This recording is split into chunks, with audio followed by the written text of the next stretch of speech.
இன்றைக்கி நான் உங்களோட பகிர்ந்து கொள்ள போகும் தலைப்பு நம்ம எல்லாருக்கும் மிகவும் நெருக்கமான ஒன்று. அதுதான் கூகுள். நம்ம வாழ்க்கையிலே இன்றைக்கி கூகுள் இல்லாமல் ஒரு நாளே இருக்க முடியுமா என்று கேட்டால் பதில் கண்டிப்பாக இல்லை தான் வரும். ஏன் தெரியுமா? ஏன்னா கூகுள் நம்ம தினசரி வாழ்க்கையின் ஒரு அங்கமாகிவிட்டது.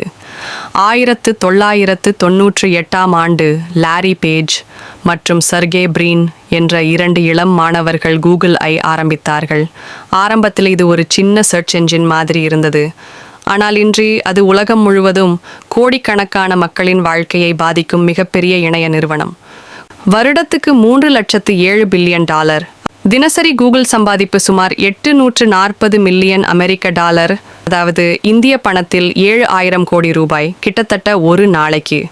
இதுக்குள் மிகப்பெரிய பங்கு கூகுள் ஆட்ஸ்க்கு.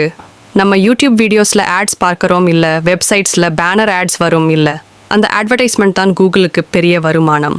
அதோட Google cloud services, play store apps, Android hardware devices எல்லாமே கூடுதலாக இன்கம் தருது. அதனால்தான் கூகுள் ஒரு நாளைக்கு சம்பாதிப்பது ஒரு நாட்டோட வருட பட்ஜெட்டுக்கு சமம். கூகுளின் சேவைகள் இன்று எங்கெங்கும் இருக்கின்றன. யூடியூப் மூலம் நமக்கு பொழுதுபோக்கும் கல்வியும் கிடைக்கிறது. ஜிமெயில் நம்ம அஃபிஷியல் தொடர்புகளின் பாலமாக உள்ளது. ஜீவானம் எங்கிருந்தாலும் நம்மை வழிகாட்டுகிறது. கூகுள் டிரைவ் நம்ம டாக்குமெண்ட்ஸை பாதுகாப்பாக சேமிக்கிறது. ஜென்டில் ஆண்ட்ராய்டு ஓஎஸ் உலகம் முழுவதும் மொபைல் யூசர்களுக்கு ஒரு பெரிய பரிசு. கூகுளின் முக்கிய நோக்கம் என்ன தெரியுமா? உலகில் உள்ள அனைத்து தகவலையும் அனைவருக்கும் எளிதாக கிடைக்கச் செய்வது. அதனால தான் இன்று எந்த கேள்வி கேட்டாலும் சில வினாடிகளில் கூகுள் நமக்கு பதில் சொல்லிக் கொடுக்கிறது.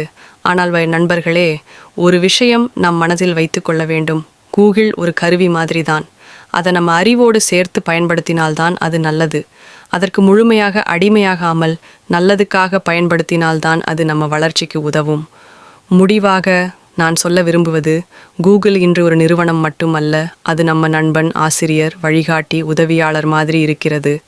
அதை நல்லதுக்காக பயன்படுத்தினால் அது நம்ம வெற்றிக்கான பாதையை காட்டும். நன்றி.